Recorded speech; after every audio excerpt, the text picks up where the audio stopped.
심장을 찌르기도 합니다. 어쨌든 율법 앞에 바르게 세워진 게 온유함, 겸손함이고요. 온유함이고요. 겸손함은 제일 중요한 단어가 자기입니다.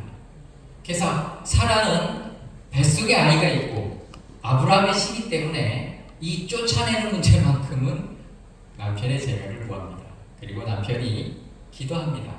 아브라함이 기도했다는 내용은 성경에 없습니다. 그리고 나중에 아브라함은 분명히 확인을 했을 겁니다. 소문을 듣든지. 그래서 분명히 자기 자식이기 때문에 어려운 문제죠. 그렇지만 하나님이 응답하셨고 신기하게 떡 한 덩이와 물 한 그거를 주어서 보냅니다.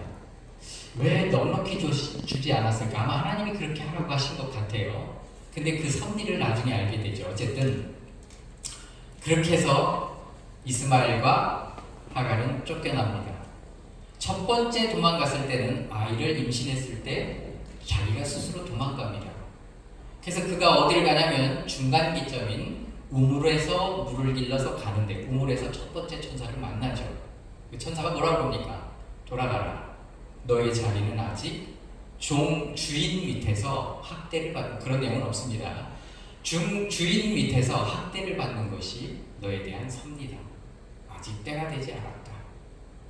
그래서 돌아갑니다. 근데 그때도 약속을 하죠. 그 아이가 앞으로 어떻게 될 건지. 그리고 나중에는 쫓겨납니다. 그런데 예전에 발견했던 그 우물이 눈에 보이지 않습니다. 우리가 뭘 찾아 헤맬 때 분명히 그걸 지금 찾아야 되는데 못 찾을 때는 하나님의 섭리와 뜻이 있는 경우가 많습니다. 물론 그때는 간절히 기도하게 됩니다.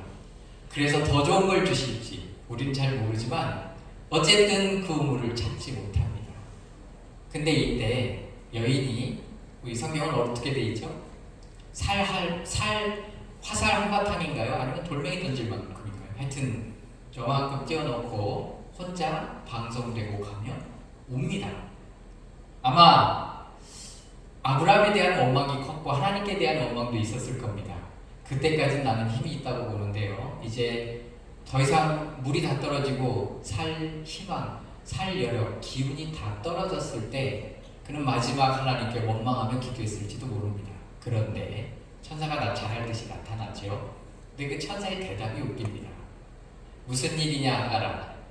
하나님이 저 아이의 울음소리를 들으셨느니라. 그러니까 우리는 하나님이 약한 자에게 굉장히 섬세한 걸 우리는 잊어서는 안 됩니다. 재밌죠? 분명히 하갈도 기도했는데 그럼 무슨 얘기예요? 그 아이도 하나님께 기도하고 있었다는 겁니다. 원망도 하고 있었을지 모릅니다. 그런데 하나님은 어쨌든 하갈에게 힘을 주고 용기를 줘서 오늘 주제를 오늘 준비한 거는 이 정도 되고요. 그거를 제가 어제 2장으로 좀 압축해 봤습니다. 2장을 압축했는데 오늘 준비한 거 말고 좀 다른 게 떠올라서 이 약한 사람을 괴롭히는 건 하나님이 기뻐하지 않는데 이걸 저스티스, 정의라고 합니다. 코로나 시대에 책이 제일 많이 팔린 것 중에 하나가 정의라는 책이랍니다. 그런데 정의란 무엇이냐? 다윗의 행태에서 하나님이 원하시는 정의를 우리가 하나 할 수 있는데 뭐냐면 우리아의 아내 밧세바를 빼앗는 내용입니다. 근데 그것을 하나님은 그거를 질타할 때 사실은 드러난 범죄는 간음이거든요. 근데 간음을 뭐라고 하지 않아요. 물론 간음이 문제가 되지 않는다는 얘기는 아닙니다. 뭘 질타하셨냐면 이 도적놈아 하시면서 뭘 문제를 삼았냐면 선지자 나단이 가서 예를 듭니다. 옆집에 가난한 사람이 사는데 암양 한 마리밖에 없다. 아내처럼 자식처럼 이렇게 잠도 같이 자고 이렇게 글렀는데 그가 어떤 옆에 큰 부자가 그걸 빼앗아다가 자기 잔치를 벌였다. 그랬더니 이 정의로운 다윗이 누가 그랬냐? 우리 백성 중에 그런 놈 죽어 마땅하다 그랬어요. 그랬더니 다 바로 당신입니다. 근데 이게 무슨 얘기냐면요. 힘 있는 자가 그 힘과 권력을 이용해서 힘없는 자의 것을 할 때는 하나님이 가차가 없습니다. 하나님이 다윗에게 분노하셨던 이 사건이 우리는 가늠이라는 문제만 보지만 그 문제보다는 그 힘을 어떻게 쓰느냐를 우리는 봐야 됩니다. 우리나라에서도 이제 초등학교에서 그걸 가르치는데 이제 예화로 드릴게요. 미국에서 어떤 일이 있었냐면 초등학교에서 두 아이가 싸웠습니다. 근데 한 아이가 가해자고 한 아이가 피해자예요. 명확해요.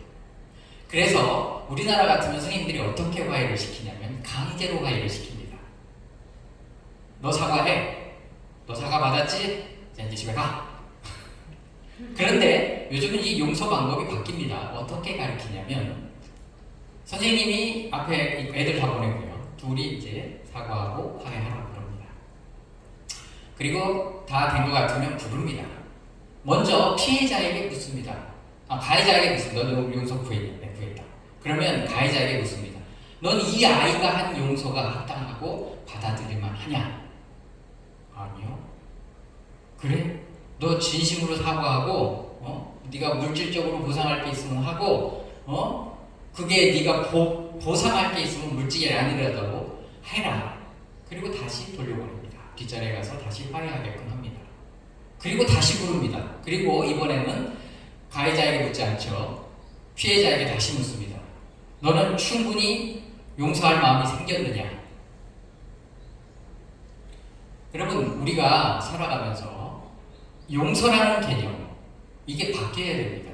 정의라는 개념. 근데 목회자들이 아직도 그런 목사님들이 많습니다. 목회자가 바뀌어야죠. 그래서 이제 또 하나, 분노라는 게 사실은 오늘 준비한 내용은 아닙니다만 분노라는 게 나쁜 것만은 아닙니다. 분명히 인간은 미흡하기 때문에 해가 넘어가지 않도록 하라고 명령하고 있지만 야고보서에 근데 분명히 의문은 있습니다. 거룩한 분노는 있습니다. 모세가 법궤를 집어던져 깨버렸습니다. 법전입니다. 근데 하나님은 그거에 대해서 징계를 내리시는 게 돌판을 만들어라. 그게 답니다. 깊이 누가 이거 신학적으로 연구를 해봤으면 좋겠어요. 논문을 써서 이게 죄인지 아닌지. 그죠? 근데 왜 그걸 깼습니까? 이스라엘 백성이 우상 숭배해서 분노해서 던져버릴 겁니다. 이 문제는 숙제로 남겨드리고 오늘 본문을 봅니다. 아까 말했듯이 아브라함에 대한 얘기는 1절로 함축합니다. 그리고 이제 준비를 합니다. 매장지를 준비했고요. 그 다음에 사라의 매장지지만 자기의 매장지가 준비된 겁니다. 그 다음에 아들들을 25장에서는 다 이삭과 흩어지게 했고요. 마지막으로 그래도 가장 자기에게 애착이 있는 이스마엘을 분리시킵니다. 아까도 얘기했지만 하나님께서는 분명히 하나님 아브라함에게 물 한 동이와 떡 한 덩어리를 주라고 했을 것 같아요. 그렇지 않으면 내가 아버지라면 그 이상 충분히 줬을 것 같은데, 그죠? 근데 하나님의 명령은 우리가 때로는 이해할 수 없을 때가 많아요. 노상그러지는 않습니다. 예를 들어서 베드로에게 깊은 데 가서 그물을 내려라. 그건요, 거기 갈릴리 호수는요, 눈 녹은 물이고요, 맑아요. 차가워요. 그래서 성경을 보시면 내가 밤새도록 수고하였지만 얻은 게 없다. 무슨 말이냐? 낮에는 고기를 못 잡아요. 그리고 깊은 데는 고기가 없어요. 낮에 배를 움직인다는 고기들이 보고 다 도망간다는 뜻입니다. 그런데 깊은 데로 가서 그물을 내려라는 말은 두 가지를 상식을 깨는 겁니다. 육지 근처에 고기가 있는데 깊은 데로 가라. 두 번째, 나. 노상 그러진 않아요. 아브라함에게 너 아들 바쳐. 노상 그러지는 않습니다. 그런데 인생에 한두 번 하나님이 그러신다면 순종하는 게 낫습니다. 왜냐하면 설명을 안 하시거든요. 고난을 당할 때도요, 고난에 대한 이유를 설명하지 않으세요. 근데 인생의 끝자락에 고난이 다 끝나고 하나님의 축복을 받고 때로는 모든 걸 향유하고 죽음 직전에 하나님이 그 고난의 의미를 깨닫게 하세요. 성경에는 고난을 설명하는 경우가 없어요. 욕도 마찬가지예요. 설명이 없으니까 그렇게 하나님께 따지잖아요. 여러분의 인생의 어려움 우린 잘 모릅니다. 그런데 그 어려움 끝에는 분명히 하나님이 준비하신 축복이 있습니다. 할렐루야. 하나님이 욥에게 사실은 이 욥의 고난은 하나님이 내리신 게 아닙니다. 그죠? 사탄이 꼬드긴 겁니다. 그랬더니 하나님이 허락만 하셨을 뿐입니다.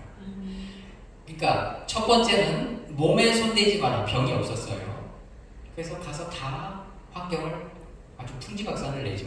두 번째는 봐라, 네가 나를 격동해서 이렇게 했지만 그래도 믿음을 지키는 거 봤냐? 그랬습니다. 하나님이 욥을 자랑했습니다. 그랬더니 또 뭐라고 하죠? 사탄이. 그랬더니 좋다, 생명만은 건드지 마라. 무슨 얘기냐면요, 우리 고난은 하나님이 모르시는 게 없다는 겁니다. 우리에게 벌어지는 모든 일은 주님이 모르시는 건 없습니다. 두 번째, 하나님이 그 고난을 허락하셨으면 뒷집에 선물을, 회복을 준비하고 시작하십니다. 그래서 문제는요, 포장지하고 같아요. 문제를 만나면 하나님께 그 문제 때문에 기도합니다. 그런데 우리가 선물을 받으면 포장지는 버리지요.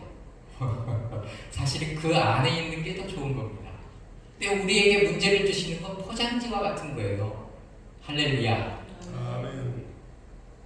여러분에게 어떤 문제가 있는지, 무엇이 있는지 잘 모르지만 포장지입니다. 물론 그게 중요하지 않다는 얘기는 아닙니다. 하나님은 더 좋은 선물을 여러분에게 주실 줄로 믿습니다. 아멘. 오늘은 사실 이 야곱이 왜 행복을 스스로 제한하는가, 이런 쪽으로 설교하는 분들이 거의 없습니다. 심리적이거나 상담적인 부분이기 때문에 그렇습니다. 결론을 먼저 말하면 야곱은 그 어머니의 영향력이 크기 때문에 그렇습니다. 오늘 본문에 네 사람이 나오는데 야곱의 성격과 성품을, 물론 기질적인, 태어나면서 생기는 기질도 있지만 가장 기본적인 이 야곱의 성품을 결정짓는 인물이 누구냐면 어머니죠. 그리고 직접적으로 영향 끼친 건 아니지만 이 삼촌 라반, 어머니의 오빠, 이 어머니의 오빠의 삶을 볼 때 어머니를 유추할 수 있고요. 어머니와 그 오빠의 삶을 유추할 때 야곱이 왜 그런 성격을 가졌는지를 유추할 수 있습니다. 이게 무슨 얘기냐면 삼촌 라반과 어머니 리브가는 굉장히 기질적으로 와일드하다고 하나, 강한 편입니다. 뭔가 쟁취하는 편이고요. 술수와 거모에 아주 뛰어난 사람들입니다.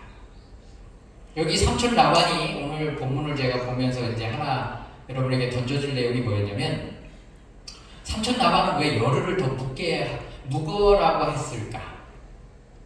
그거를 사실은 오늘 던져주고 싶었습니다. 그런데 이 본문만을 보면 그 의도를 우리는 잘 모릅니다. 그런데 다른 사건을 정리해보면 이게 무슨 의도였을까 추측하기가 쉽습니다. 아브라함의 종이, 지금도 중동은, 모슬렘은 부자들은 부인을 많이 두죠. 지참금을 주고 여인을 사오기 때문에 그렇습니다. 아멘 하는 생각나요. 우리나라도 돈 있으면 여인을 사오나요? 그렇진 않죠. 근데 여기는 그때 당시, 지금도 이쪽은 결혼을 할 때 남자가 이렇게 돈을 이렇게 주는데, 그걸 이제 사온다고 하면 이제 무식한 표현이고, 그 이제 지참금을 제공을 하죠. 그래서 종이 금고리를 그 리브가에게뿐만이 아니라 오라비인 라반에게도 주고 어머니에게도 주고, 아버지가 안 나오는 거 보니까 아마 돌아가신 것 같아요. 근데 그런 폐물을 주는 걸 보고 왜 열흘을 더 있게 하라고 했을까? 하루 이틀만이라도 충분할 텐데. 나중에 보면 삼촌 라반 집으로 도망갔을 때 야곱을 부려먹는 기술을 우리는 알 수 있을 겁니다. 사실은 사기지요. 기만입니다. 그지요? 근데 그렇게 해서 7년 봉사를 14년 봉사로 늘려놓습니다.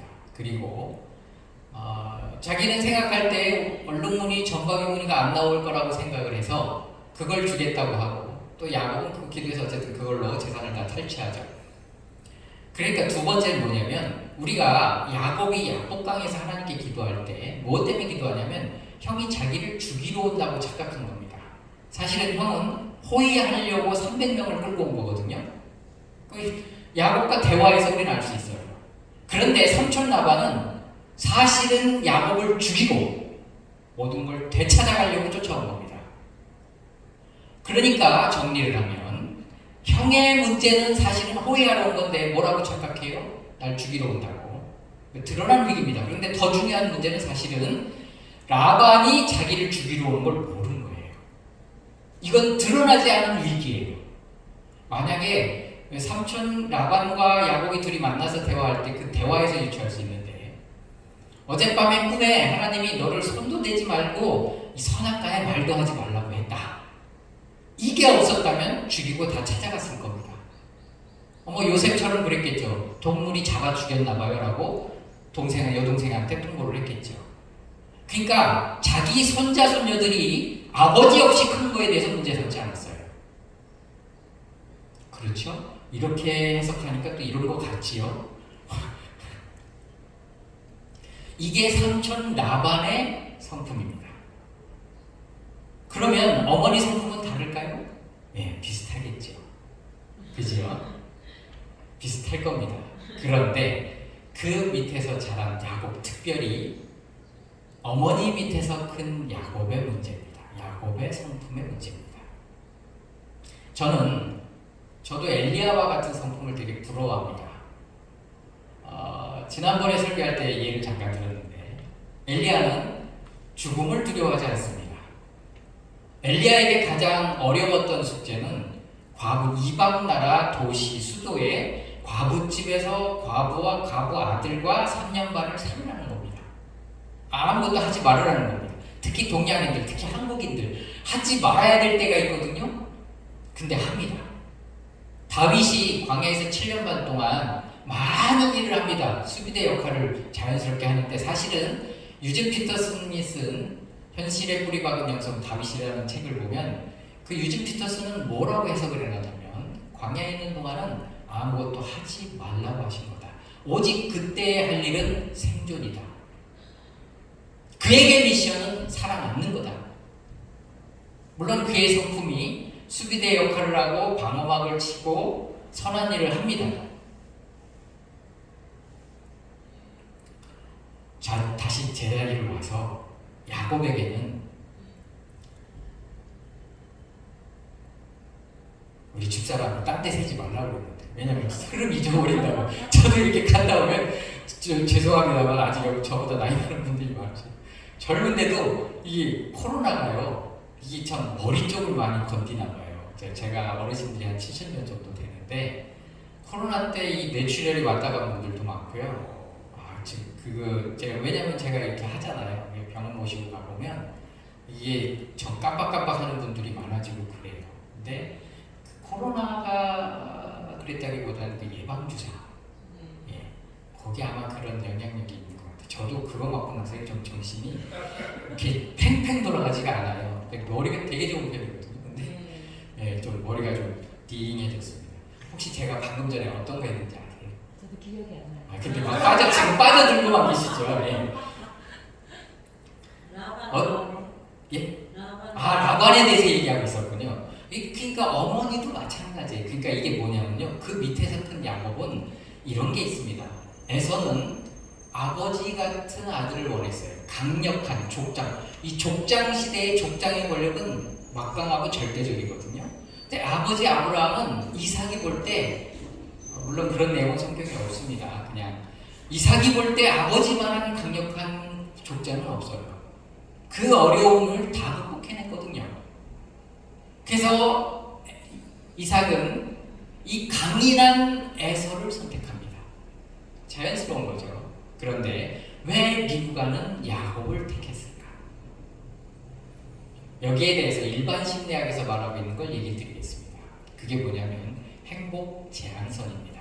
그게 뭐냐면, 특히 목회자들이, 요즘 목회자들은 다릅니다. 신학교에 미달 사태가 많고요. 우리 때의 목회자들은 그런 목회자들이 종종 있었습니다. 뭐냐면, 부모가 강인한 분들이, 그런 분들이 종종 있는데, 내가 행복을 열을 갖고 있어요. 내가 부모입니다. 근데 내 자식이 나보다 행복하면 냅둡니다. 말말로 에서는 하나님 없이도 살 수 있습니다. 그런 건 아닙니다. 무슨 말인지 이해가 되시죠? 하나님 없이 살 수 있는 사람 없어요. 그러니까 객관적으로 그냥 그 정도로에서는 무슨 말인지 이해가 되죠. 근데 야곱은 엄마의 보호가 없으면 살 수가 없어요. 나보다 불행한 거예요. 문제가 뭐냐면 야곱이 행복해지고 풍성이 막 생기는데 그걸 스스로 버려요. 왜? 어머니로부터 보호를 받기 위해서. 그래서 스스로 행복해지려고 스스로 불행을 선택한 겁니다. 말이 좀 이상하죠. 근데 이게 행동의 배입니다. 이걸 심리학용어로 강화라고 그러는데 딸이 청소를 엄청 싫어해요. 그런데 엄마가 청소를 하라고 해요. 안 하면 싫어하고 하면 좋아하니까 어거지로 항상 청소를 해놓습니다. 근데 문제는 어머니가 돌아가신 뒤에도 자기도 모르게 청소를 합니다. 이게 습관이 돼서 그렇고 그걸 심리적인 용어로 강화가 됐다고 합니다. 여러분 목회자들 중에 개척교회를 벗어나지 못하면 이 행복 제한선에 걸려있는 목사는요 금상첨화입니다. 자기를 원인도 모르지만. 근데 나도 그런 스타일이거든요. 나도 모르게 불행을 선택하고 다른 사람과 대화할 때 나의 부족한 면을 자랑하고 부족한 면을 어필하고. 물론 좋은 면을 어필하는 사람은 재수없어서 때려주고 싶은 사람도 있습니다. 그런데 우리는 행복해야 될 충분한 하나님의 자격과 축복이 있습니다. 할렐루야. 근데 저도 그래요. 저도 행복해질만 하면 나도 모르게 불행한 걸 선택하는, 이걸 어떻게 설명해야 될까? 참 어렵습니다. 제가 그 재판에 한번 휘말린 적이 있는데 누가 3억 5천짜리 건물을 주고 달라고 해서 줬더니 증여세가 나왔어요. 지금은 거의 목사님들이 아시지만 교회에 증여하면 증여세가 없죠. 원래는 없습니다. 근데 노무현대 바뀌었습니다. 조건부로 바뀌었어요. 3년 동안 교회 목적으로 쓰든지 팔아서 80%를 교회 목적으로 쓰고 그 증빙을 갖고 있어야 돼요. 그래서 노무현께서 그렇게 가신 거예요. 교회를 저렇게.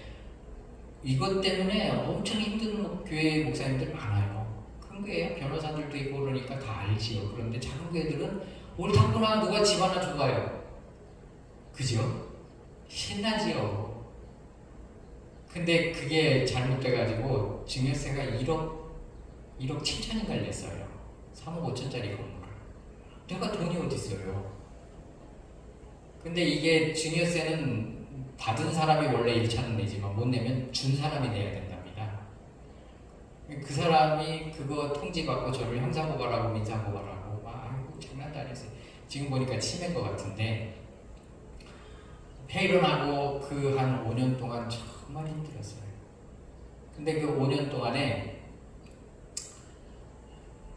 이거 오늘 죄송합니다. 다시 제 자리를 찾아갈게요. 그때 제가 스타렉스를 하나 샀는데 정말 우리 교회 성도들은 알았어요. 목사님 소원은 스타렉스, 꿈에도 소원은 스타렉스. 그래서 저는 하나님이 중고차 주실 줄 알았거든요.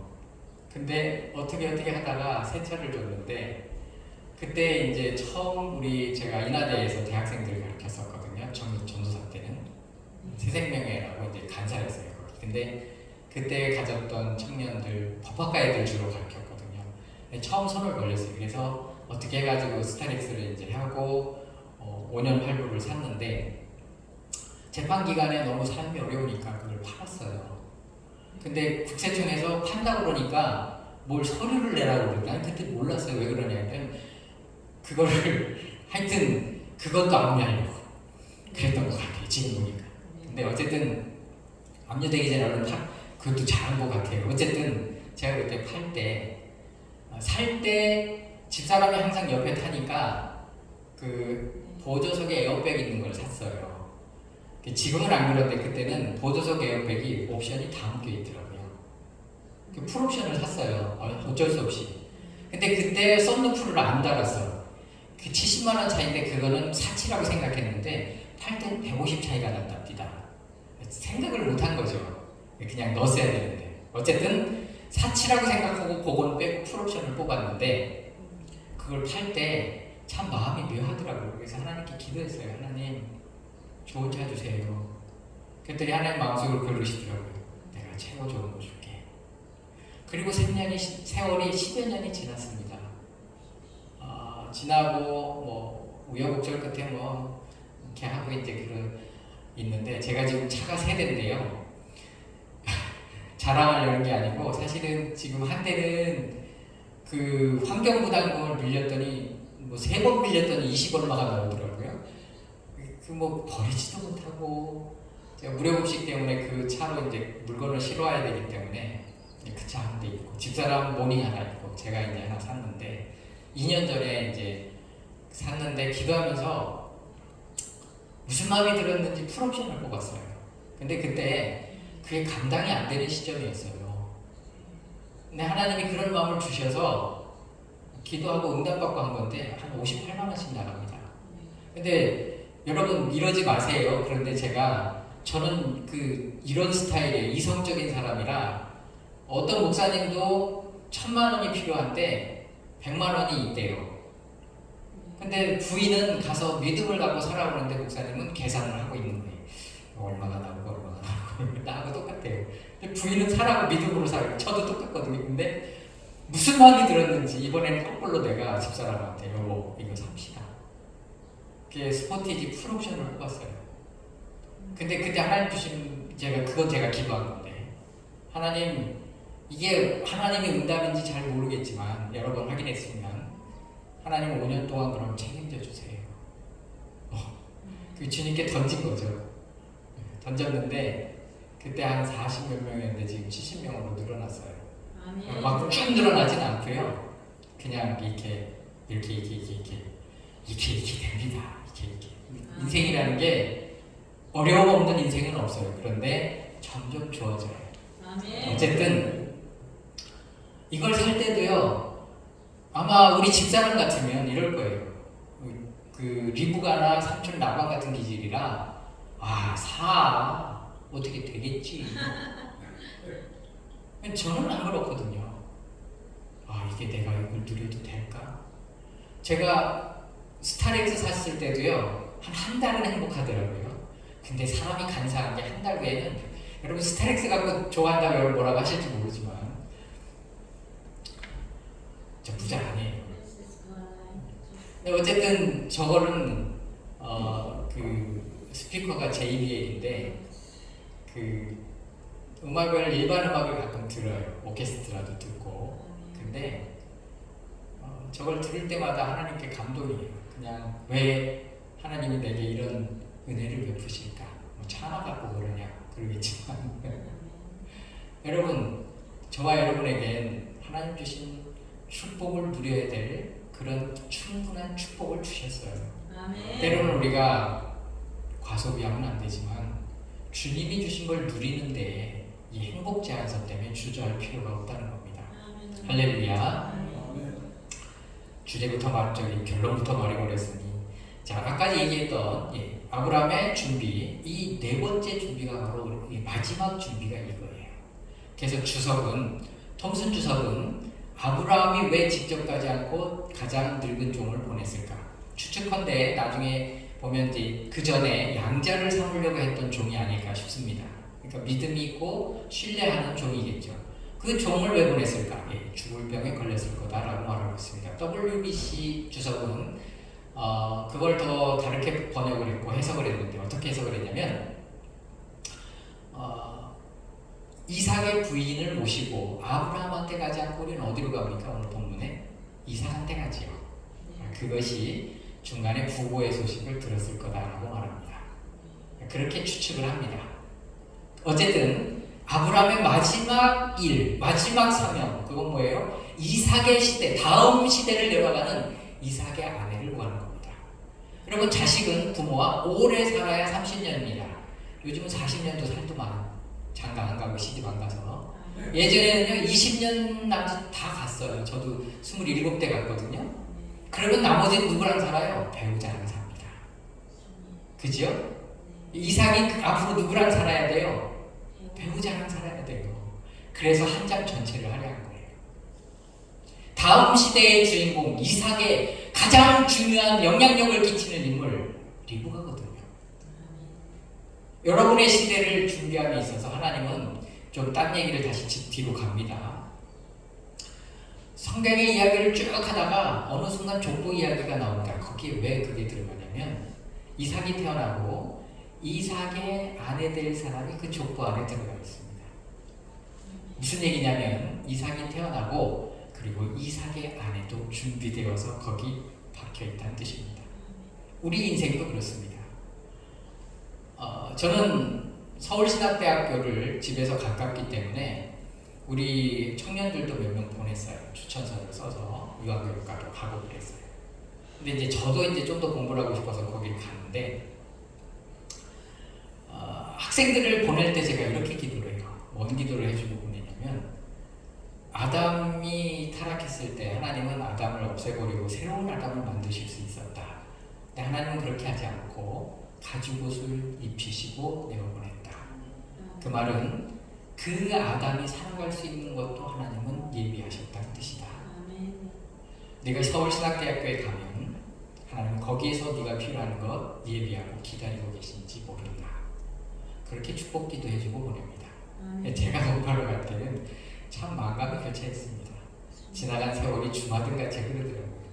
어쨌든 하나님은 이제 이 종을 보냅니다. 그리고 환듭교에 손을 넣고 기도하라는 점, 이 모든 걸 볼 때 아브라함이 갈 수 없고 심각한 병에 걸렸다라는 많은 추측이 맞았다라고 봅니다. 어쨌든 그렇게 해서 아브라함을 보냅니다. 아브라함이 종을 보냅니다.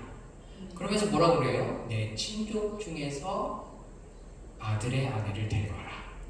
그리고 약 낙타 10마리를 데리고 갑니다. 그거 굉장한 부자라는 의미라는 거 우리 다 잘 알 겁니다. 어마어마한 부자입니다. 그리고 도착하자마자 눈 감고 기도하는 건 아주 짧습니다.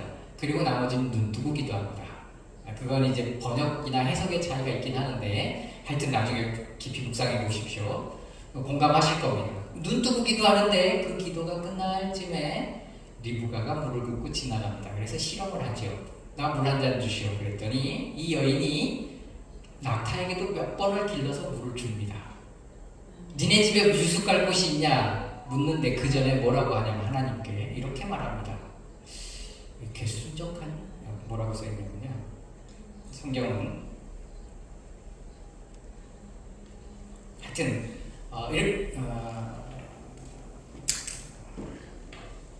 이렇게 순종한 길을 주신 이유가 뭘까요? 이렇게 뭘까라고 하나님께 혼자 생각을 합니다.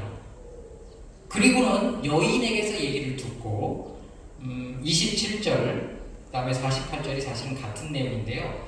같은 관점, 같은 시점이에요. 그런데 27절은 그 부분에 그 자리에서 하나님께 기도한 거고요. 그 다음에 48절은 그거를 하나님께 어떻게 한 건지 표현한 겁니다. 48절만 보면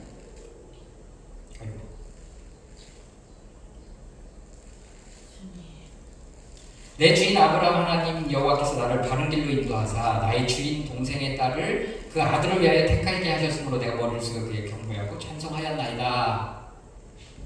그러니까 그전에는 기이한 거예요. 이게 뭐지? 뭐 이렇게 순종하지? 도착하자마자 그런데 그 여자아이의 얘기를 듣고 하나님께 바로 아브라함이 원했던 그 곳으로, 그 집으로 온 거예요. 무슨 얘기냐면 아브라함 그러면 우리가 어떤 말이 떠오릅니까? 여호와 이레죠. 여호와 이레는 어디입니까? 모리아 산이죠. 그런데 여호와 이레를 가장 강력하게 보여주는 것이 오늘 본문입니다. 왜냐하면 아브라함은 평생 그걸 경험했어요. 자기 아내를 애굽 가나안에 도착했을 때 기근이 들어도 떠나지 말아야 되는데 평생 기근을 처음 만났거든요. 지금 이라크가 사막이 많지만 그때만 해도 비옥했답니다. 이 두 강이 만나는 그 시점에. 근데 거기서 살다가 이 기근이 있는 땅을 처음 와본 거예요. 가나안 땅을. 그래서 점점 내려가서 애국까지 피난을 가는데 저와 여러분이 어려움을 만나도 믿음으로 그 자리를 지키기를 바랍니다. 아멘. 어려워요. 쉬운 거 아닙니다. 순종이란 잠깐 지금 이제 어디 얘기했는지 기억해 주세요.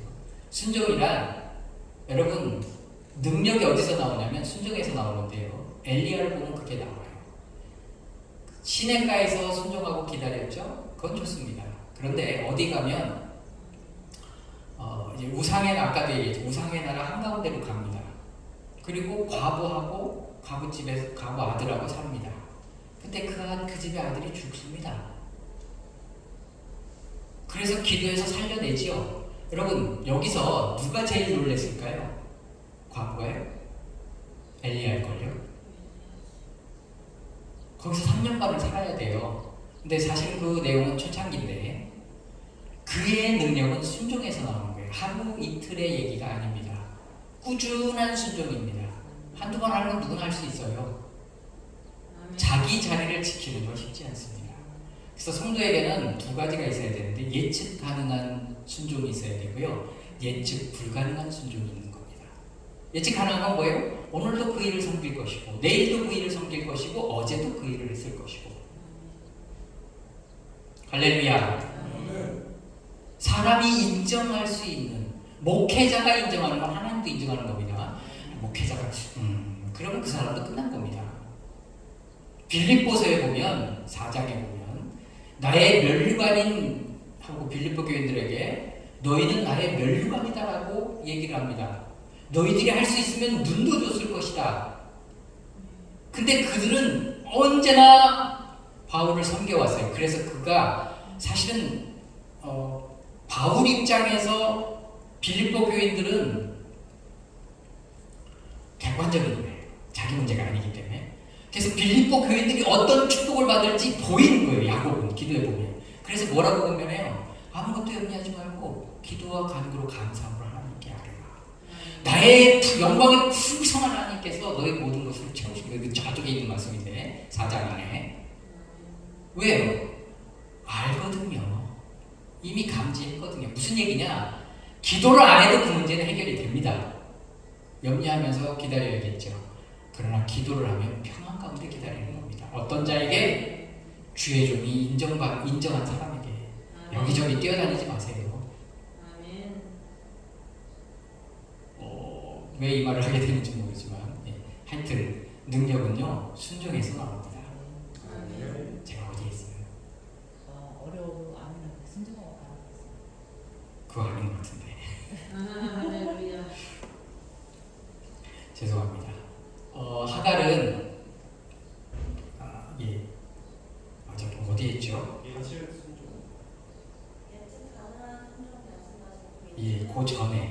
그 전에 제가 점 찍었을 때. 어쨌든 아브라함은 여기 지금 24장에 왜 이 얘기를 하냐면요. 아브라함은 내려가지요. 애굽으로 내려갑니다. 그럼 누가 잘못했어요? 아브라함이 잘못했죠. 거기에다가 사실은 그 애굽의 왕이 그 옆에 있는 여인을 보고 이렇게 사라 부인이죠. 본인도 이제 아브라함도 그걸 직감을 했나봐요. 그래서 사라에게 뭐라고 부탁을 해요? 내 누이라고 해라. 나 죽이고 너 뺏어가면 안 되니까 누이라고 해라. 그래서 누이라고 해요. 근데 왜 애굽 왕은 그걸 요구했냐면 사실 그때 당시에 가장 강력한 동맹은 가족 간 결혼이거든요. 그래서 가장 강력한 동맹을 맺자는 뜻입니다. 그래서 이제 뭐 어떻게 말을 못하죠. 자기가 죽은 거나 마찬가지인데. 그래서 그 밤에 하나님이 그 애굽 부족의 가족들이 성기능을 마비시킵니다. 모두 성병을 걸리게 하자는지 어쨌든지. 그래서 통칭을 못하게 하시죠. 그리고 그 밤에 꿈에 나타나십니다. 애굽 왕의 꿈에. 너 왜 내 선지자의 아내를 데리고 왔느냐. 그러니까 애굽 왕은 뭐라고 해야 돼요? 화들짝 나는 몰랐는데. 그러니까 넌 살고 있다. 안 그랬으면 너 알고도 그랬으면 넌 죽었다. 그건 성경에 없는 내용입니다. 여기서 애굽 왕이 속으로 무슨 생각을 했을까요? 무슨 하나님이 저렇게 변변치 못한 선지자를 데리고 다닐까? 했을까요? 안 했을까요? 했을 수도 있습니다. 그래서 그때 그 다음날 부인을 돌려보내면서 아브라함의 마음을 위로하기 위해서 폐물을 잔뜩 줘서 돈과 폐물을 줘서 보냅니다. 근데 그게 나중에 아브라함의 자원 중에 하나가 되거든요. 그러니까 누가 잘못했습니까? 그러니까 우리가 실수를 하지 말아야 되는데 하나님은 참 좋은 분입니다. 아브라함은 아비를 떠나라, 친척을 떠나라, 본토를 떠나라, 내가 지시할 땅을 가라. 이 네 가지 중에 하나만 순종합니다. 본토만 떠납니다. 아비들 모시고 갔죠. 자식 삼아 조카로 데리고 갔죠. 그리고요, 성경은 앞부분에 아브라함의 불순종을 의도적으로 배치해 놔요. 그런데 그럼에도 불구하고 하나님이 예비하시는 것을 항상 만나요. 조카롯과 헤어질 때는 돌아가신 하영조 목사님은 뭐라고 설명을 하셨냐면 재산의 절반의 손실을 얻었다. 불순종 때문에. 근데 재산은 중요하지 않아요. 왜냐하면 자식 삼아 데리고 갔잖아요. 근데 그 밤에 하나님이 아브라함을 불러내셔서 이렇게 하십니다. 하늘의 별을 봐라. 동서남북을 바라봐라. 땅에 티끌을 세봐라. 너의 자손이 이와 같을 것이다. 동서남북은 다 네 땅이 될 거다. 그놈이 좋다 홀라당 차지했잖아요. 그죠? 양보하지 않고. 무슨 얘기냐면 불순종으로 인한 건 분명히 값을 지불합니다. 그런데 그걸 만회하시는 분도 우리 하나님이시라는 거예요. 혼내실 만한데 그때는 그러지 않아요. 저도 뭔가 문제가 있으니까 5년 동안 재판을 받았겠지요. 근데 그때 다 끝나고 하나님이 어떤 마음을 주셨냐면 그 5년의 세월이 충분히 값을 지불했다. 그냥 그건 그 성경이 아니고 그냥 무슨 말인지 이해가 되시죠? 그런 마음으로 좀 위로를 주시더라고요. 그러니까 여러분 어쨌든 본인이 잘못해서 이런 어려움을 당했는데 문제는 4분의 1이라도 그가 순종에 딱 발걸음을 방향을 하나님께로 딱 잡았을 때 평생 하나님이 예비하신 것을 경험하거든요. 할렐루야. 근데 그는 그래서 종을 보내면서 확신하잖아요. 천사가 미리 가서 준비하고 기다릴 거다. 확신하잖아요. 그런데 문제는 뭐냐면 종은 생전 처음 경험하는 겁니다. 이해가 되세요? 종은 이걸 처음 늘 옆에서 봐왔지만 자기가 경험한 건 처음인 거예요. 아마 아브라함 같았으면 당연히 여겼을 겁니다. 그렇지 하나님 이것도 이렇게 하셨구나 할렐루야 이럴 텐데 종은 뭐라 그래요? 뭐지? 왜 이렇게 순종하지? 그리고 얘기를 듣고 우와 하나님이 이렇게까지 인도하신다고? 저와 여러분에게 여호와의 일의 축복이 있기를 주님의 이름으로 축복합니다. 우리 안에는 불순종과 순종이 함께 있어요. 그럼에도 불구하고 불순종은 값을 지불하면서 버리게 될 것이고 어쨌든 우리의 방향이 하나님일 때 하나님이 예비하신 여호와의 일의 축복이 우리 모두에게 가득하기를 주님의 이름으로 축복합니다. 그러니까 아브라함의 마지막 과업은 이삭의 아내를 구하는 거예요. 그리고 보내요. 아까도 얘기했지만 이삭의 배우자 가장 야곱에게 영향력을 끼쳤던 인물은 라반과 리브가 그리고 아버지 이삭 이렇습니다. 정리를 합시다. 결론을 함께 놔둬봅니다. 저와 같은 성품, 이렇게 야곱과 같은 길들여진 성품을 가진 분들은 문제를 만나면 회피합니다. 지난번에도 제가 예를 들었는데 숙제를 안 해가면 요즘은 뭐 학교에서 체벌이 없지만 그것도 문제라고 봅니다만 숙제를 안 해가면 우리 때에 이거 뭐 한 대 맞지 이거는 회피형이 아닙니다. 그런데 회피형들은 배가 아픕니다. 학교를 가기 싫습니다. 용기가 없습니다. 근데 하나님이 그런 사람을 들어 위대하게 쓰십니다. 그 나름대로 쓰시지만 우리가 가져야 될 것은 그래도 용기를 갖는 겁니다. 할렐루야. 두 번째, 야곱은 턱 하면 도망갑니다. 그죠? 이 도망가고 저리 도망가고 삼촌 집에서도 도망가고 자기 집에서도 도망가고 아까 얘기했듯이 삼촌 라반은 보이지 않는 위협이거든요. 근데 그게 더 정말 위험한 위기예요. 그런데 그 위기 가운데서도 하나님 우리를 구하세요. 아멘. 내가 인지하고 있는 위기가 있어요. 그러나 우리가 인지하지 못하고 있는 위기도 하나님은 절대로 놓치지 않는 분입니다. 아멘. 나중에 분이엘로 이제 가라고 하나님이 서약을 했는데 이게 가장 외롭고 힘들 때 떠나잖아요. 거기서 돌베개를 잡고 오시고요. 분이엘인데 돌아가신 하영조 목사님은 그 부분을 이렇게 설명하셨어요. 가장 인생이 외로울 때, 가장 힘들 때 하나님은 찾아오신다. 아멘. 거기가 분이엘이다. 돌베개를 잡는 곳이다. 아멘. 근데 거기다 서역을 하잖아요. 근데 그가 먹고 살만하니까 거기를 안 가요. 하나님이 찾으시죠. 가라. 어떤 사건 때문에 돌아갑니까? 디나 사건 이후에 돌아갑니다. 근데 이것을 성경은 두 가지 관점에서 설명합니다. 하나는 야곱의 관점에서 성경을 쓰고 있고요. 그리고 그 다음 부분의 문단에 넘어가서 전지적 작가 시점으로 보고 있어요. 야곱의 시점에서는 뭐냐면 두려워 벌벌 떠는 겁니다. 보복을 당할까봐 겁내하는 겁니다. 그런데 갑자기 전지적 작가 시점으로 바뀌서는 제3자 입장이죠. 그 주변 민족들이 다 야곱을 두려워하고 있음을 기록합니다. 이게 우리입니다. 이게 우리 야곱 같은 존재입니다. 근데 하나님은 그 연약한 야곱을 사랑하시고 축복하시고 그 인생을 인도하십니다. 아멘. 할렐루야. 아멘. 해석. 야곱과 같은 기질이 있는 분들, 나와 같은 기질이 있는 분들, 하나님이 지키심을 오늘 확인하시길 바랍니다. 아멘. 에서가 300명 끌고 온다면 기도 안 할 사람 없습니다. 그죠? 다 합니다. 난 어렸을 때 부흥 강사 목사님들이 부흥에 오셔서 할 때 야곱과 같이 기도하라. 어떻게 어렸을 때인데 어떻게 저렇게 밤새 기도해? 근데 합니다. 저도 재판이요 평생 처음 받아봤는데 보통 2달에 한 번, 3달에 한 번 오는데 통지서도 한 달 전에 옵니다. 그러면 통지서 오면 벌벌벌벌 떨려요. 그리고 일주일 앞두고요 벌벌벌벌 떨립니다. 그거 뭐라고 판사 앞에서 그냥 하나님 앞에서 그러고 있대요.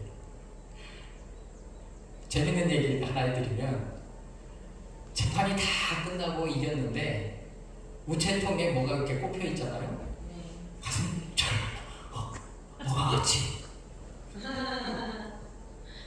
진짜 생일 카드 같은 게 왔는데 근데 한 4, 5년 지나고 나서 어느 날 우체통에 뭐가 꼽혀 있는데 아무렇지 않게 보는 내 자신이 내가 놀랐어요. 우리 집사람은요 잘 잡니다. 잘 자요. 때로는 그 성품이 부러워요. 아멘. 우리가 이렇게 민감한 대로 하나님은 쓰십니다. 섭리가 있고 뜻이 있습니다. 아멘. 좀 더 하나님 우리를 사랑하시고 다 예비하고 계시고 우리를 위해서 준비하고 계시는 하나님을 믿기를 바랍니다. 아멘. 할렐루야. 아멘. 우리가 순종하고 있다면 야곱도 마찬가지입니다. 그 길이 하나님의 뜻을 그렇게 봐야 되나? 하여튼 살려고 도망가는 거지만 하나님의 모든 것을 지키시고 예비하시고 인도하시고 내가 내게 허락한 것을 다 이루기까지 너를 떠나지 아니하고 그 야곱도 그때도 하나님께 이렇게 기도합니다. 나의 길에 먹을 것과 입을 것을 주시면 여기가 성전이 될 것이죠. 그렇죠? 우리는 다 이런 야곱과 같을 수 있어요. 아멘. 하나님의 필요와 우리의 필요가 다른데 그래도 하나님은 그걸 잊지 않으세요. 어쨌든 저희를 통해서 빨리 가야 돼. 오늘 사실은 11시에 약속이 2개가 잡혔어요. 근데 여기가 선약이기 때문에 여기 온 거고요. 11시 약속은 뭐 할 수 없어요. 그럼 뭐 내가 선약이 아니기 때문에 그래서 끝나고 빨리 간다고 했습니다. 우리는 항상 최악의 경우를 생각하시는 거고 우리를 끝까지 책임지시는 하나님을 믿기를 바랍니다. 부족한 대로 우리를 이끄시는 하나님을 바라보시길 바랍니다. 아멘. 원한 부분을 이렇게 다듬어 가시면서 우리는 아프겠지만 하나님 우리를 통해서 주의 일을 하신다는 걸 믿기를 바랍니다. 아멘. 성결교는 자신이 선택해야 돼요. 장로교는 어떤 절대 은혜, 하나님의 은혜를 설명해요. 근데 우리가 우리의 선택도 중요하고요. 하나님이 정하신 길도 중요합니다. 할렐루야.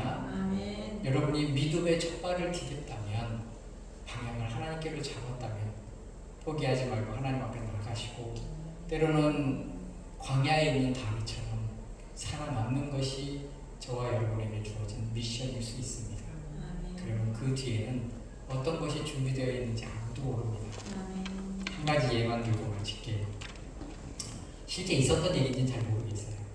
알래스카에 어떤 사람이 아버지도 거기서 살았고 할아버지도 거기서 살았고 할아버지의 할아버지도 거기서 살았어요. 이글루를 만들고 여름에는 고기 잡아다가 얼려서 겨울 내내 먹고 여름에는 고기 잡아다가 거기서 그렇게 살았답니다. 그런데 어느 날 석유회사에서 캐나다 석유회사에서 그 사람하고 무슨 계약서를 쓰려고 왔대요. 계약서를 썼대요. 그게 뭐냐면 당신 사는 이글루 밑으로 송유관이 지나가는데 그 사용료를 달라. 사용료를 줄 테니까 그걸 허락해 달라는 계약서입니다. 모르고 그냥 써줬답니다. 그런데 그때부터 매달 상상할 수 없는 금액의 돈이 들어오더래요. 그러니까 이 사람이 쓸데이 없으니까 거기에다가 벤츠 사다 놓고 앞으로 갔다 뒤로 갔다 앞으로 갔다 뒤로 갔다 다시 들어갔다가 최고의 집을 지어놓고 그리고 평생을 여기 살았답니다. 무슨 얘기냐면 누가 허락했어요? 하나님만 알고 혼자 웃고 계셨겠지. 아멘. 욥이 누가 허락했어요? 그러니까 하나님께 그렇게 호소하죠. 하나님만 혼자 아시고 혼자 웃고 계셨겠지. 아멘. 문제는 포장지와 같습니다. 여러분 잘 믿음으로 극복하시고 난 여러분이 어떤 문제를 갖고 있고 어떤 기도를 하는지 잘 모릅니다. 순종하며 믿음으로 지키면 하나님 그 값을 선물을 주실 줄로 믿습니다. 아멘. 사실은 좀 더 재밌는 이야기도 많이 준비했고요. 심리적인 것도 많이 준비했는데 5분만 내도 될까요? 일반 심리학에서는 사람에게는 5가지 성품이 있습니다. 자비로운 아버지자, 어버이자, 엄한 어버이자, 그리고 이성적인 자, 그리고 길들여진 어린아이자, 그리고 자유로운 어린아이자. 이 5가지가 골고루 발달되어 있는 사람이 건강한 겁니다. 부부가 대화를 할 때 부인이 오늘은 비가 오고 그러니까 남편한테 어리광을 부리면서 여보 오늘 피자 먹자.